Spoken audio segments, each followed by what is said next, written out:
자, 이제 생물단원, 광합성, 잠깐 테스트 보자. 자, 1번. 광합성에 필요한 물질, 재료가 되는 거는 뭐하고 뭡니까? 이산화탄소하고 물이 재료로 돼서 광합성으로는 산소하고 포도당이 생성이 됩니다.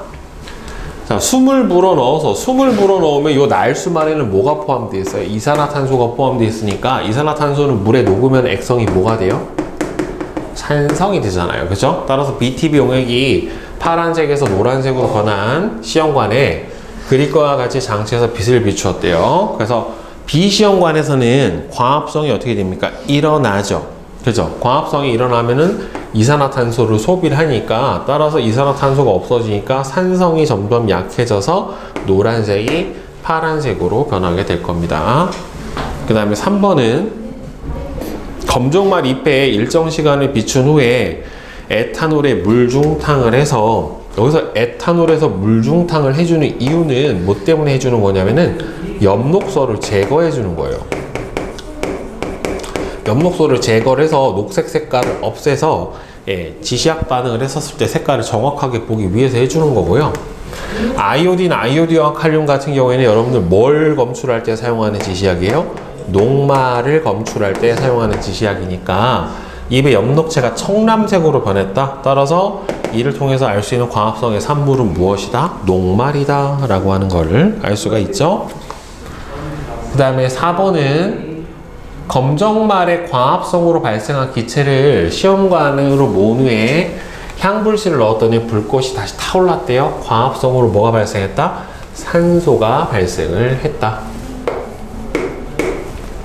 그 다음에 5번은 자, A가 증가하면 광합성량이 따라서 증가하는데 무조건 증가하는 게 아니라 일정 수준 이상이 되면 더 이상 광합성량이 증가하지 않는단 말이에요. 따라서 여기에 해당이 되는 건 누구랑 누굽니까? 빛의 세기하고 이산화탄소의 농도에 해당이 되겠죠. 참고로 여러분들 온도하고 광합성량 사이의 관계는 어떻게 나와요?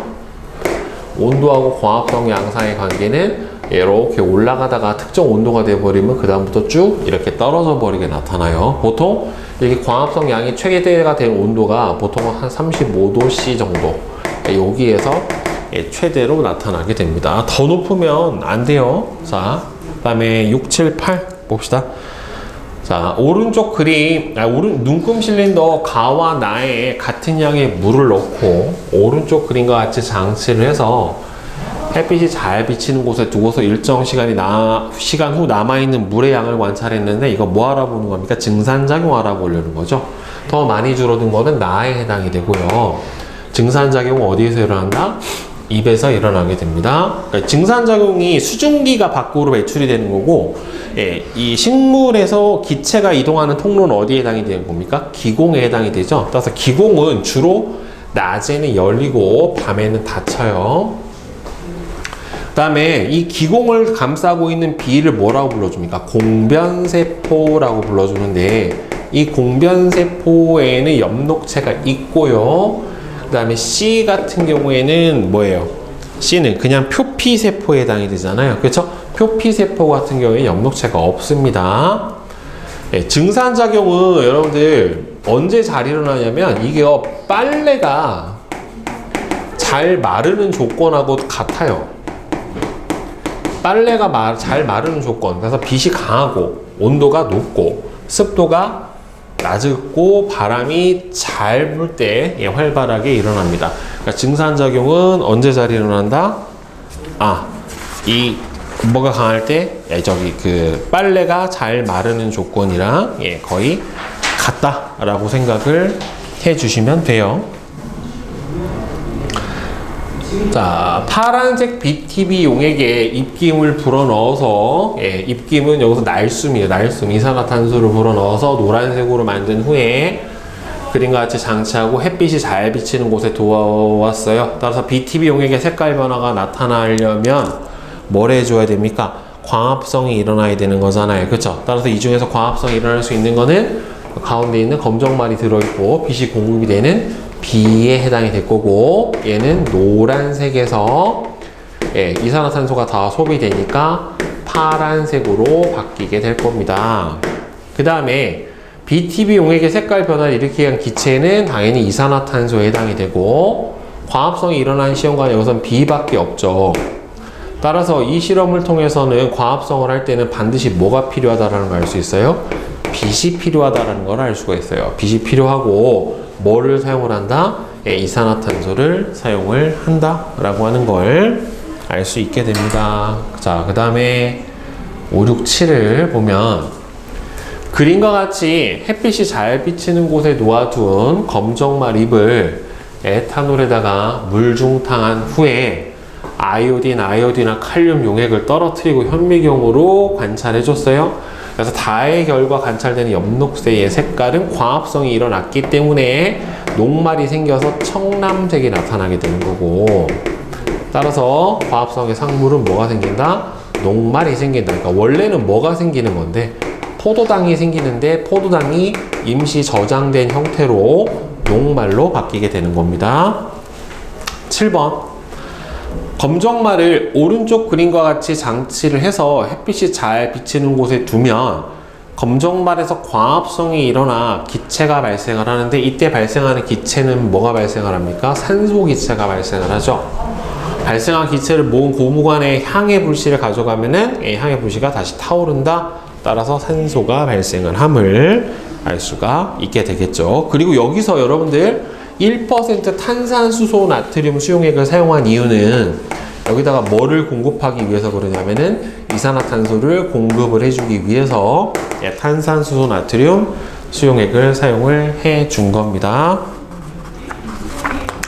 자, 그 다음에 중단원 기출문제 답을 한번 맞춰봅시다. 1번은 4. 자, 그 다음에 2번은 자, 과합성의 재료로 들어가는데 A는 물관을 통해서 들어오죠. A가 물, B는 이산화탄소, C는 처음에 생성되는 거는 포도당이 만들어지게 되고요. 포도당은 녹말의 형태로 저장이 되고 생성되는 산소는 기공을 통해서 밖으로 배출이 일어나게 됩니다. 3번은 4, 4번에 4, 그다음에 5번은 3, 6번에 1, 7번에 3, 8번에 4, 9번에 2, 10번에 2, 11은 3, 12에 3, 13에 5, 14에 2, 15에 5, 16에 5, 17에 3, 4, 18은 4. 질문? 질문 없어요? 자, 그 다음에 서술형 볼까요? 자, 1번은 뭐라고 불러줍니까? 과합성이라고 불러주죠. 그죠? 1번은 과합성. 그 다음에 2번은 빛 이외에 과합성에 필요한 물질 두 가지는 뭐하고 뭡니까? 물하고 이산화탄소. 과합성으로 생성되는 물질은 포도당이랑 산소가 만들어지게 됩니다. 네. 그 다음에 3번 과합성에 영향을 미치는 요인 3가지. 일단은 첫 번째가 빛의 세기,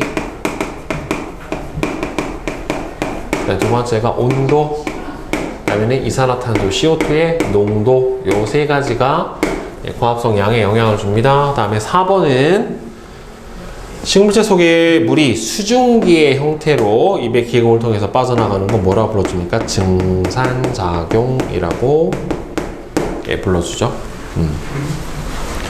그 다음에 5번은 뭡니까? 공변세포죠. 공변세포.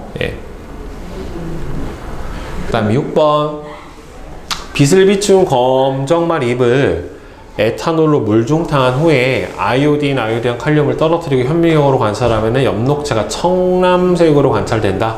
그래서 이 사실로 알 수 있는 거는 식물의 엽록체에서 과합성이 일어나며 산물로 뭐가 생긴다? 녹말이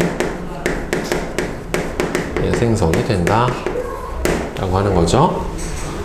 검정말의 광합성으로 변한 발생한 기체를 모아 향의 불씨를 넣었을 때 나타나는 현상은 발생한 기체는 뭡니까? 산소 기체에 의해 향의 불씨가 다시 타오르죠.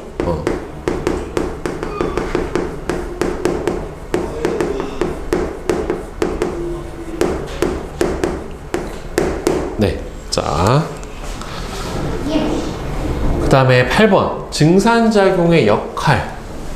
뿌리에서 증산작용은 식물체 내에 수분을 조절을 하고 수분 양을 조절을 하고 식물의 체온도 조절해 주는데 가장 중요한 역할은 뭐냐면 뿌리에서 흡수한 물을 잎까지 이동시키는 원동력이 되는 게 바로 요 증산작용에 해당이 돼요. 일단 9번 공변세포와 표피세포의 차이점은 여러분들 공변세포에는 뭐가 있어요? 엽록체가 있어요. 엽록체가 있기 때문에 뭘 할 수 있습니까? 광합성을 할 수가 있죠. 그쵸? 근데 표피세포 같은 경우에는 엽록체가 없어요. 광합성을 할 수가 없어요. 자, 증산작용이 활발하게 일어나는 시기는 언제입니까? 증산작용은 기공이 열리는 낮 시간에 활발하게 일어나게 됩니다. 그 다음에 11번 여기서 광합성이 일어나는 시험관은 바로 뭐예요? 이산화탄소를 소비해서 BTB 용액의 색깔이 파란색으로 변한 시험관에 해당이 되겠죠. 따라서 여기서 뭡니까? A에 해당이 될 거예요. A에서 광학 색깔 변화가 나타난 까닭은 결국에 뭐에 의해서? 광합성 누가 검정말에 광합성에 의해 이산화탄소가 소비가 되었기 때문에 바로 색깔이 노란색에서 파란색으로 변하게 됩니다. 시금치 잎 조각 6개를 1% 탄산수소 나트륨 수용액이 담긴 비커에 넣어서 그림과 같이 장치를 하고요.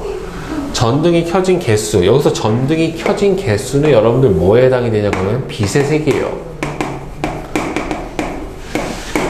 모두 떠오르는데 걸리는 시간. 여기서 왜 떠오르냐면은 발생하는 산소 기체 때문에 산소 기체가 달라붙어서 시금치 조각이 떠오르게 된다라고 생각을 해주면 되거든요. 그래서 전등이 켜진 개수가 늘어날수록 시금치 조각이 떠오르는데 걸리는 시간은 어떻게 됩니까? 짧아지죠. 왜 짧아져요? 광합성이 활발해지기 때문에 그렇죠. 빛의 새끼가 세지면. 그리고 시금치 잎 조각이 떠오르는 까닭은 이 발생한 산소 기체 기포가 어디? 잎에 달라붙어서 그렇습니다. 발생한 산소 기체의 기포가 입에 달라붙어서 그렇습니다. 자, 다음에 13번.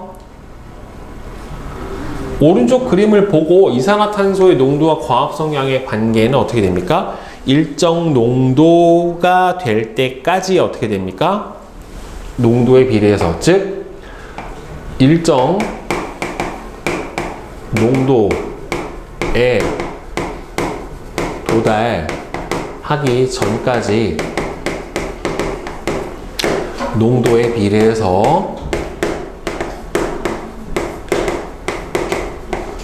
광합성량은 증가한다.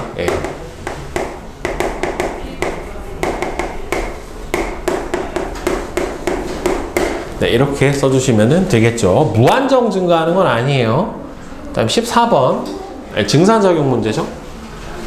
눈금 실린더 가부터 다에다가 같은 양의 물을 넣어서 그림과 같이 장치를 하고 햇빛이 잘 비치는 곳에 두었다가 일정 시간이 후 남아있는 물의 양을 비교를 했는데, 여러분들 여기다가 식용유를 이렇게 물 위에다가 한두 방울 떨어뜨리는 이유는 바로 뭐 때문이냐면은 자연 증발을 막기 위해서 그래요.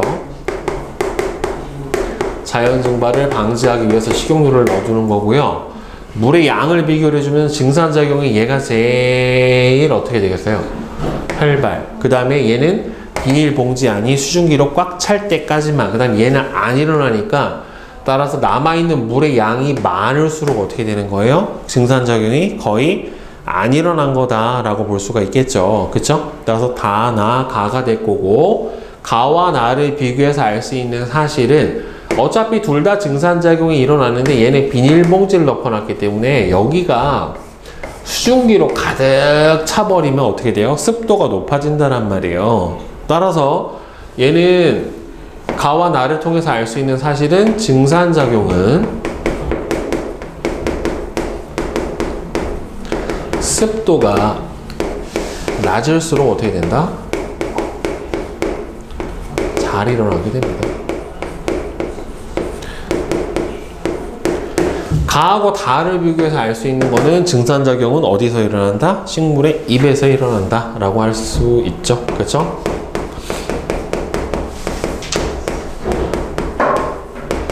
네, 증산작용은 식물의 잎에서 일어난다.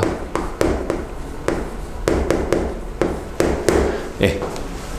자, 그 다음에 15번은 그림은 기공이 변하는 모습이에요. 가는 기공이 닫힌 상태고 나는 기공이 열린 상태예요. 증산작용이 활발하게 일어나는 시기는 나. 기공이 열렸으니까 언제입니까? 낮 시간이죠. 왜 그래요? 증산작용이라고 하는 거는 수증기, 즉 기체가 밖으로 나가는 거고, 수증기가 뭘 통해서? 기공을 통해서 나가게 되잖아요. 그렇죠? 그러니까 따라서 기공이 활짝 열리는 낮 시간에 주로 어떻게 됩니까? 증산작용이 잘 일어나게 된다 라고 써주시면 됩니다. 오케이?